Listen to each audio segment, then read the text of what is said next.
पुकळेवाडी येथून भाजपच्या उमेदवारांच्या प्रचार फेरीला नागरिकांचा उत्स्फूर्त प्रतिसाद। नमस्कार, आपण पाहत आहात क्रांतीपत्र न्यूज।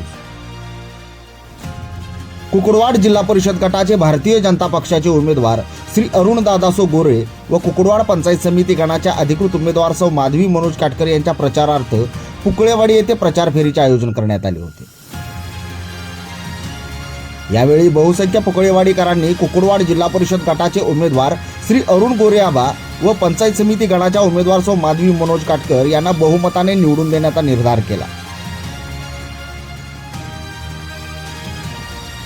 श्री सिद्धनाथ मंदिर या ठिकाणी झालेल्या कोपरा बैठकीत श्री अरुण गोरे यांनी ग्रामविकास मंत्री नामदार जयकुमार गोरेभाऊ यांनी पुकळेवाडीसाठी दिलेल्या भरघोस विकास कामांची परतफेड मतातून करण्याचे पुकळेवाडी येथील जनतेस आवाहन केले। यावेळी पुकळेवाडी व आजूबाजूच्या वाड्या वस्त्यांवरील बहुसंख्य ग्रामस्थ व नागरिक उपस्थित होते।